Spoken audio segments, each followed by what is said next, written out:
स्वागत। आजच्या ठळक घडामोडी। 31 ला दारू पिऊन गाडी चालवणाऱ्यांवर कडक कारवाई करणार जिल्हा पोलीस अधीक्षक धनंजय कुलकर्णी। नवीन वर्षाच्या स्वागतासाठी कोकणातील समुद्र किनारे सज्ज, पर्यटकांची अलोट गर्दी। अखिल भारतीय विद्यार्थी परिषदेच्या बसला कारची धडक, 1 जण गंभीर जखमी। राज्यघटना तोडफोड प्रकरणी पोलादपूरमध्ये बौद्ध समाजाचा मोर्चा। सविस्तर वृत्त।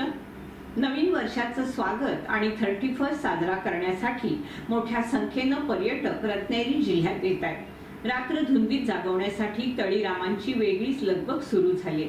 मात्र या सर्वांना चाप लावण्यासाठी पोलीस आणि वाहतूक पोलीसही सज्ज झाले। रत्नागिरी जिल्हा पोलीस अधीक्षक धनंजय कुलकर्णी यांनी पर्यटकांना काही सूचना केल्या। 31 साजरा करताना कुणीही दारू पिऊन वाहन चालवू नये। रत्नागिरी जिल्ह्यात नाकाबंदीच्या ठिकाणी सर्व वाहन चालकांची ब्रेथ अॅनालायझरच्या माध्यमातून तपासणी केली जाणार आहे। कुणी दारू पिऊन वाहन चालवताना आढळल्यास कठोर कारवाई केली जाईल, असा इशारा जिल्हा पोलीस अधीक्षक धनंजय कुलकर्णी यांनी दिलाय। दरवर्षी नववर्षाच्या स्वागतासाठी मोठ्या प्रमाणात पर्यटक रत्नागिरी जिल्ह्यामध्ये दाखल होत असतात। ह्या वर्षी सुद्धा मोठ्या प्रमाणात पर्यटक रत्नागिरी जिल्ह्यामध्ये यापूर्वीच आलेले आहेत। जिल्हा प्रशासन सर्व पर्यटकांचं या ठिकाणी स्वागत करण्यासाठी सज्ज आहे। रत्नागिरी जिल्हा पोलीस दलाने सुद्धा योग्य ती खबरदारी सर्वत्र घेतली आहे। त्याच्यामध्ये वाहतुकीचे नियमन असेल, काही ठिकाणी पार्किंगच्या विविध सुविधा आम्ही त्या ठिकाणी निर्माण केलेल्या आहेत। त्याचबरोबर काही ठिकाणी मार्ग सुद्धा बदललेला जेणेकरून कुठल्याही प्रकारची वाहतूक कोंडी इथं होणार नाही। या ठिकाणी कुठल्या प्रकारच्या दुर्घटना होऊ नये म्हणून समुद्रकिनारी आम्ही मोठा बंदोबस्त तैनात केलेला आहे। त्यासाठी आम्ही सागर रक्षक दल, त्याचबरोबर मच्छीमार बांधव, स्थानिक गावकरी यांची सुद्धा मदत आम्ही सर्वजण घेणार आहोत। मला आपल्या माध्यमातून सर्वांना आवाहन करायचं आहे की समुद्रकिनारी जेव्हा आपण जाता तेव्हा पाण्यामध्ये उतरताना तिथल्या खोलीचा अंदाज घेतला पाहिजे। कुठल्याही प्रकारचं अततायी वर्तन त्या ठिकाणी व्हायला नको। अनेक दुर्घटना आपल्याकडं समुद्रकिनाऱ्यावरती झाल्याच्या घटना यापूर्वी झालेल्या आहेत। त्या घटना होऊ नयेत म्हणून सर्वांनी दक्षता घ्यावी, अशा प्रकारची विनंती मला आपल्या सर्वांना करायची आहे। दुसरी महत्त्वाची बाब मला सांगायची आहे, आपल्याकडे नवीन वर्षाचं स्वागत करताना दारू पिऊन कुणीही वाहन चालवू नये। कारण दारू पिऊन वाहन चालवण्याने होणाऱ्या ज्या घटना आहेत, दुर्घटना आहेत आणि त्यातून होणारा जो काही जीवित आणि मालमत्तेचं हानी आहे, याची आपल्याला काळजी घ्यावी लागणार आहे। पोलीस विभागानं ह्या वर्षी ठिकठिकाणी नाकाबंदीचं आयोजन केलेलं आहे। त्या ठिकाणी ब्रीथ अॅनालायझरच्या माध्यमातून लोकांची तपासणी केली जाणार आहे। ह्यामध्ये कुणीही दारू पिऊन जर आढळलं तर त्यांच्यावरती कठोर अशा प्रकारची कारवाई करण्यात येणार आहे। मला या निमित्तानं सर्वांना सांगायचं आहे, आपण जरूर रत्नागिरी जिल्ह्यामध्ये या, आपण आपला सुट्टी आनंदाने या ठिकाणी घालवा, परंतु सुरक्षितेची काळजी सुद्धा सर्वांनी घेतली पाहिजे, असं आवाहन मला आपल्याला ह्या निमित्तानं करायचं आहे। मला सरतेशेवटी आपल्या सर्वांना नवीन वर्षाच्या खूप साऱ्या हार्दिक शुभेच्छा द्यायच्या आहेत। धन्यवाद। 31चं काउंटडाऊन सुरू झालं। अवघ्या काही तासात जुनं वर्ष सरणार आहे आणि नव्या वर्षाचं स्वागत केलं जाणार आहे। त्यामुळे संपूर्ण जगभरातील लोक सरत्या वर्षाला निरोप देण्यासाठी आणि नव्या वर्षाचं स्वागत करण्यासाठी सज्ज झाले। नव्या वर्षाच्या स्वागतानिमित्तानं कोकणातील पर्यटन स्थळी अलोट गर्दी पाहायला मिळते। हॉटेल, रेस्टॉरंट बुक झाले। पर्यटकांनी समुद्र किनारे गजबजले। 31 सेलिब्रेशन निमित्त पर्यटकांचा एन्जॉय मूड पाहायला मिळतोय।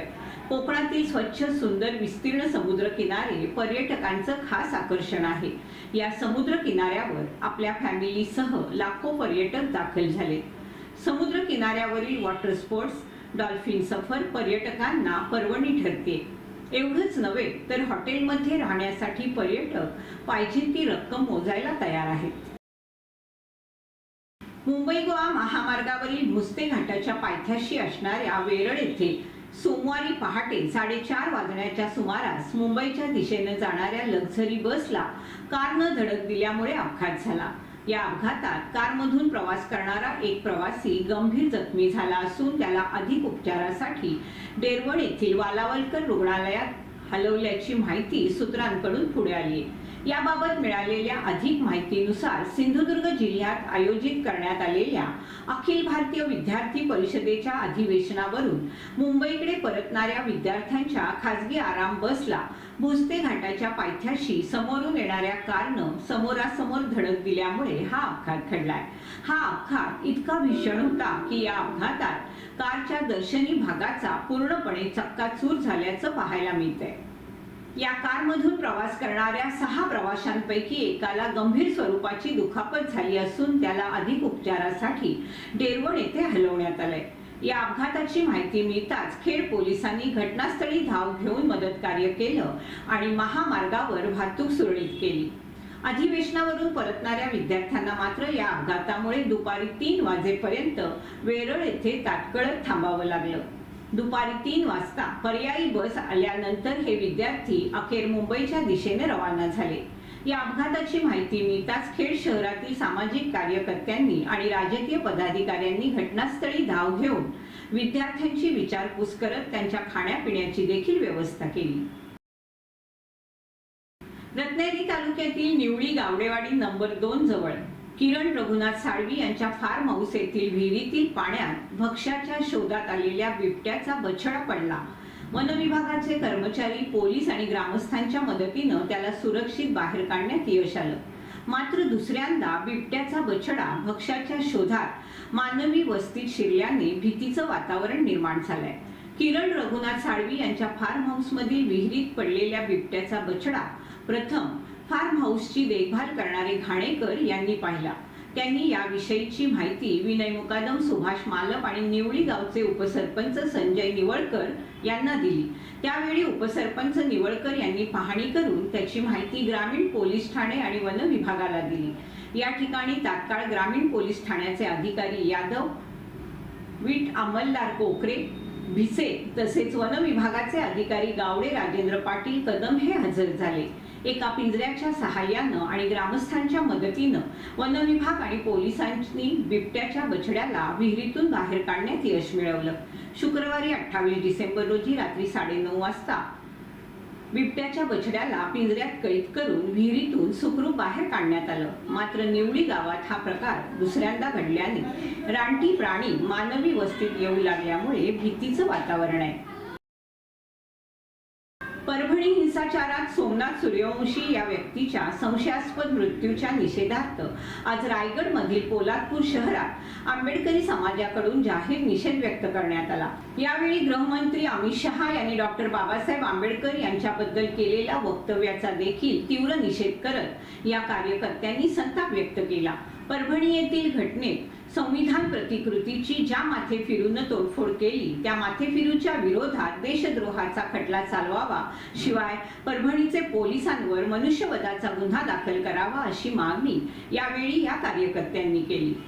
रोजी परभणी येथे विश्वरत्न डॉक्टर बाबासाहेब आंबेडकरांच्या ज्या ठिकाणी ज्यांचा पुतळा आहे अशा संविधान प्रतिकृतीची पवार नावाच्या एका हरामखोराने तिथे प्रतिकृतीची तोडमोड केलेली आहे आणि तेव्हापासून भीमसैनिकामध्ये, बौद्ध अनुयायी समाजामध्ये तसेच डॉक्टर बाबासाहेब आंबेडकरांना मानणाऱ्या सर्व समाजामध्ये एक मोठा उद्रेक आहे आणि त्यामुळे बौद्ध जनता साहजिकच आहे रस्त्यावर उतरलेली आहे आणि रस्त्यावर उतरल्यानंतर सनदशीर मार्गाने आंदोलन करत असताना ज्या पोलीस यंत्रणेने अमानुषपणे बौद्ध जनतेचे अनुयायांचे जे कोबिंग ऑपरेशन केलं आणि त्या कोबिंग ऑपरेशनमध्ये सोमनाथ सूर्यवंशी नावाच्या एका LLB करीत असलेल्या युवकाचा एक हत्या करण्यात आलेली आहे, त्यांना मारण्यात आलेला आहे। तर त्याच्यावरती पवार नावाचा जो हरामखोर आहे त्याच्यावरती देशद्रोहाचा खटला दाखल झाला पाहिजे। त्याचप्रमाणे पोलीस यंत्रणेकडून जे त्या ठिकाणी कोबिंग ऑपरेशन करून जे आमच्या बौद्ध अनुयायांना घरातून आणून जे मारलेलं आहे त्या पोलीस यंत्रणेला सुद्धा बडतर्फ करण्यात यावं अशी आमची मागणी आहे। तसेच 18 डिसेंबर रोजी भारताचे गृहमंत्री अमित शहा यांनी आंबेडकर आंबेडकर आंबेडकर ही काय फॅशन आहे का? असं जर देवाचं नाव घेतलं असतं तर 7 जन्म स्वर्गवास मिळाला असता, असं ह्या अमित शाह नावाच्या व्यक्तीने जे बाबासाहेबांचा अपमान केलेला आहे, अवमान केलेला आहे, अशा गृहमंत्र्याला ताबडतोब माननीय नरेंद्र मोदी साहेब यांनी तात्काळ राजीनामा घेतला पाहिजे आणि त्यांच्यावर सुद्धा देशद्रोहाचा खटला दाखल केला पाहिजे, असा आम्हा सर्व बौद्ध अनुयायांची, त्याचप्रमाणे बाबासाहेबांवर प्रेम करत असलेल्या सर्वांची मागणी आहे, हे याच ठिकाणी नमूद करतो. मुंबई गोवा महामार्गावर ज्या ज्या वेळेला अपघात घडले त्या वेळेला महाड येथील महाशक्ती असोसिएशनच्या रुग्णवाहिका तातडीनं 17 मिनिटाच्या आत महाड ते पोलादपूर हा पट्टा पार करतात. अपघातात जखमी असलेल्यांना दवाखान्यात नेण्यापर्यंत महाशक्ती असोसिएशन चालक मोलाची भूमिका बजावतात. मात्र आता आमच्यावर उपासमारीची वेळ आलेली असताना देखील मायबाप सरकार आमच्याकडे का दुर्लक्ष करतंय? आमच्या मागणीकडे मायबाप सरकारनं आता तरी लक्ष द्यावं अशी भावना महाड येथील महाशक्ती रुग्णवाहिका चालकांनी मांडली. मुंबई गोवा हायवेवरती पोलादपूरपासून ते महाडपर्यंत जे ज्या वेळेला अपघात झाले आणि त्या वेळेला आम्हाला जर फोन आला तर आमची ॲम्ब्युलन्स महाशक्ती ॲम्ब्युलन्स असोसिएशनच्या रुग्णवाहिका अगदी 17 मिनिटाच्या आत महाड ते पोलादपूर हा पट्टा पार केला जातो आणि तिथल्या जखमींना हॉस्पिटलपर्यंत नेण्यापर्यंत आमची जी मोलाची भूमिका असते त्यावेळेस आम्ही नेहमी बजावलेली आहे. पण तिथं पण तीच परिस्थिती आहे. आम्ही गेल्यानंतर काय डेड बॉडी असली काय पेशंट असले का मग 102 द्या, 108 द्या.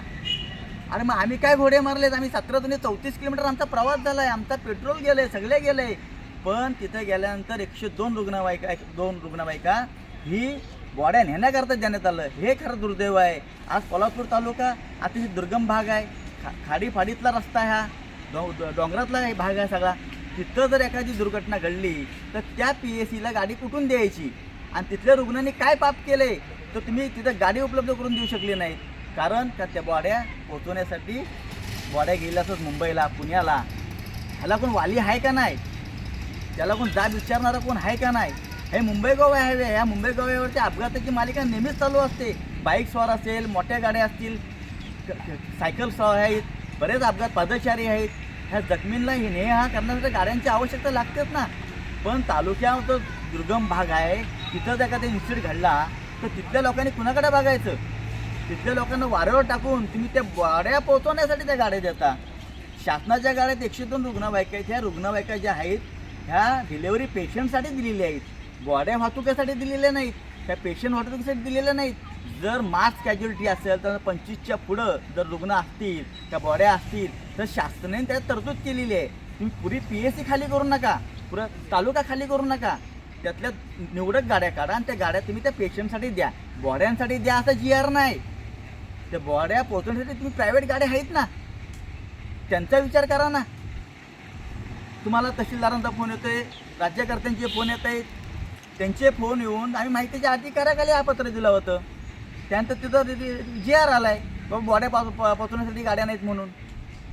मग प्रायव्हेट ॲम्ब्युलन्सवाला एवढा लांब जाऊन त्याच्यावरती जर उपासमारीची वेळ आहेच आणि परत पेट्रोलला पैसे खिशातले, त्यासाठी तहसीलदारांनी कुठे तरतूद केली का? जेवणाची व्यवस्था नाही केली जात. जर मास कॅज्युअलिटीला आम्ही इथं पोहोचलो, जेवणाची व्यवस्था केली जात नाही. आम्ही आमच्या खिशातलेच पैसे खर्च करतोय, आम्ही आमच्या खिशातला पैसे जेवतोय, गाडीत पेट्रोल टाकतोय, येतोय जातोय. गाडी धुवायला पण पैसे नाहीत आणि पेट्रोलला पण पैसे नाहीत. मग आमच्याकडे काय पैशाची खाण आहे का? आम्हाला कुठून काय चालू केलं आहे? एक जर कुणी जर निर्णय चांगला घेतला तर आम्हाला MIDCमध्ये पार्ट टाईम जॉब द्या, 15,000 रुपये रोज द्या आम्हाला महिना. आम्ही तिथं पण काम करून ॲम्ब्युलन्स पण चालू. म्हणजे आम्हाला कुठल्या राज्यकर्त्याच्याकडं कोटरं घेऊन जायची गरज नाही. आमचा उदरनिर्वाह चालू राहील. त्याच्यावरती राज्यकर्त्यांनी काहीतरी मोठा निर्णय घ्यावा या प्रायव्हेट ॲम्ब्युलन्सवाल्यांसाठी, अशी आमची कळकळीची विनंती आहे. गुजरात सरकार आणि माझगाव डॉकयार्ड यांच्यात एक करार होणार आहे, ज्या अंतर्गत माझगाव डॉकयार्ड एका विशेष पाणबुडी द्वारका समुद्रात चालवेल. ही पाणबुडी समुद्राखाली 300 फूट खोलीपर्यंत जाऊन तीर्थयात्रेकरूंना समुद्रात बुडालेल्या द्वारका नगरीचे अवशेष पाहण्याची संधी देईल. या पाणबुडीमध्ये 24 प्रवासी आणि 6 क्रूज सदस्य बसू शकतात. गुजरात सरकार आणि माझगाव डॉकयार्ड यांच्यातील हा करार ऐतिहासिक आणि तांत्रिकदृष्ट्या महत्त्वाचा ठरणार आहे. द्वारका नगरी, जी हिंदू धर्मातील पवित्र आणि ऐतिहासिक नगरी आहे, भगवान श्रीकृष्णांच्या काळाशी संबंधित आहे. या नगरीचे अवशेष समुद्राच्या तळाशी आढळले आणि या प्रकल्पाच्या माध्यमातून भाविकांना आणि पर्यटकांना याचा प्रत्यक्ष अनुभव घेता येणार आहे. ही पाणबुडी अत्याधुनिक तंत्रज्ञानानं सुसज्ज असेल, जी 300 फूट खोल समुद्रात सुरक्षितपणे प्रवास करू शकेल. यात पारदर्शक खिडक्या असतील, ज्यामुळे प्रवाशांना समुद्राच्या तळातील दृश्य स्पष्ट दिसेल. पाणबुडीमध्ये 24 प्रवाशांसाठी आरामदायक जागा असेल. प्रवास साधारणतः 1 तासाचा असणार आहे, ज्यामध्ये लोक समुद्राच्या तळातील द्वारका नगरीच्या अवशेषांचं दर्शन घेऊ शकतात. प्रवाशांच्या सुरक्षिततेसाठी अत्याधुनिक जीवनरक्षक उपकरणे, प्रशिक्षित क्रू मेंबर्स आणि अपघात टाळण्यासाठी योग्य यंत्रणा असेल. या उपक्रमामुळे गुजरातमध्ये धार्मिक पर्यटनाला मोठी चालना मिळेल. तसेच पाणबुडीच्या साहसी सफरीसाठी देश विदेशातील पर्यटक आकर्षित होतील. समुद्रातील जैविक विविधता आणि ऐतिहासिक अवशेषांचं संरक्षण करण्यासाठी विशेष उपाययोजना केल्या जातील. हा प्रकल्प फक्त धार्मिक दृष्टीनेच महत्त्वाचा नाही, तर तांत्रिक, पर्यावरणीय आणि पर्यटनाच्या दृष्टिकोनातून देखील एक क्रांतिकारक पाऊल ठरेल.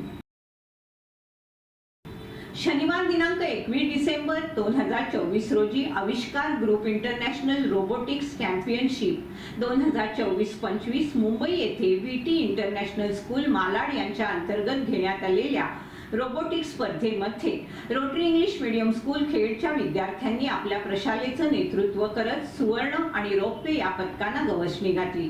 सदरच्या आंतरराष्ट्रीय रोबोटिक्स स्पर्धेमध्ये राज्यभरातून 30 संघांनी सहभाग घेतला होता.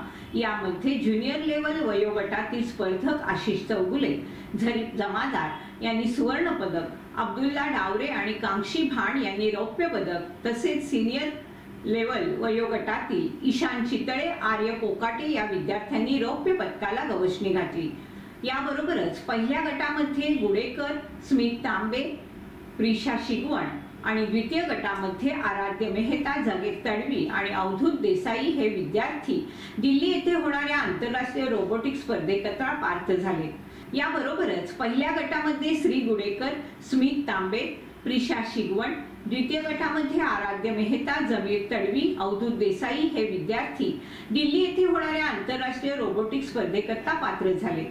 यामुळे प्रशालेचं नाव महाराष्ट्र राज्यामध्ये गौरवित झालंय. स्पर्धेच्या ठिकाणी विजेत्या स्पर्धकांना मान्यवरांच्या समोर रोबोटिक्सचे प्रात्यक्षिक दाखवण्याची संधी मिळाली. या सर्व यशस्वीतांना उपस्थित प्रमुख मान्यवरांच्या हस्ते प्रमाणपत्र आणि सन्मानचिन्ह देऊन गौरवण्यात आलं. विद्यार्थ्यांमध्ये वैज्ञानिक दृष्टिकोन निर्माण करण्याची नितांत गरज असून रोबोटिक्स स्पर्धा हे अत्यंत चांगलं पाऊल आहे. यातून भविष्यात अनेक वैज्ञानिक घडतील असा उदात्त हेतू डोळ्यासमोर ठेवून अशा स्पर्धा राबवल्या जातात. सर्व स्पर्धकांनी मिळवलेल्या यशाबद्दल रोटरी इंग्लिश मीडियम स्कूल आणि खेडमधून त्यांचं अभिनंदन होतंय. 10 आणि 11 जानेवारी 2025 रोजी दिल्ली येथे होणाऱ्या आंतरराष्ट्रीय रोबोटिक्स स्पर्धेसाठी सर्व विद्यार्थ्यांची निवड झाली. यशस्वी विद्यार्थ्यांना तनुजा चव्हाण आणि प्रणित मेस्त्री यांचं मोलाचं मार्गदर्शन लाभलं. संस्थेचे चेअरमन बिपिनदादा पाटणे, सर्व पदाधिकारी, मुख्याध्यापिका भूमिता पटेल, सर्व शिक्षक, शिक्षकेतर कर्मचाऱ्यांनी या सर्व विद्यार्थ्यांचं अभिनंदन करून त्यांना पुढील वाटचालीसाठी शुभेच्छा दिल्या. चतुरंग अभ्यास वर्गाचं प्रेरणास्थान असलेल्या गुरुवर्य स्वर्गीय SY गोडबोले गुरुजींच्या नावाने 24 वर्षापूर्वी सुरू केलेल्या चतुरंगच्या सर्वोत्तम विद्यार्थी गोडबोले पुरस्काराच्या निवडी संदर्भातील ग्रुप इंटरव्ह्यू शनिवार आणि रविवार दिनांक 28 आणि 29 डिसेंबर रोजी चतुरंग कार्यालय चिपळूण येथे सुविहित पार पडले. यावर्षी 54 शाळांतील 203 विद्यार्थी या मुलाखतीसाठी उपस्थित होते. भगीरथ ग्रामविकास प्रतिष्ठानचे संस्थापक अध्यक्ष doctor Prasad Deodhar, police head constable Rama Karmarkar आणि डॉक्टर मिलिंद गोखले या तिघांनी यावर्षी निवड समिती सदस्य म्हणून काम केलं. शाळांना दिलेल्या वेळेनुसार सर्व शाळांनी हजेरी लावली आणि अतिशय शिस्तबद्ध अशा पद्धतीनं ह्या मुलाखती पार पडल्या. यावर्षी 54 शाळांतील 34 विद्यार्थ्यांची निवड या पुरस्कारासाठी झाली आहे. हा पुरस्कार सोहळा रविवार दिनांक 19 जानेवारी 2025 रोजी चिपळूण येथे आयोजित असल्याचं चतुरंगच्या प्रसिद्धी पत्रकात म्हटलंय. याचबरोबर वेळ झाली इथेच थांबण्याची. आपण पाहत राहा आपली लाडकी वाहिनी दीपवाहिनी.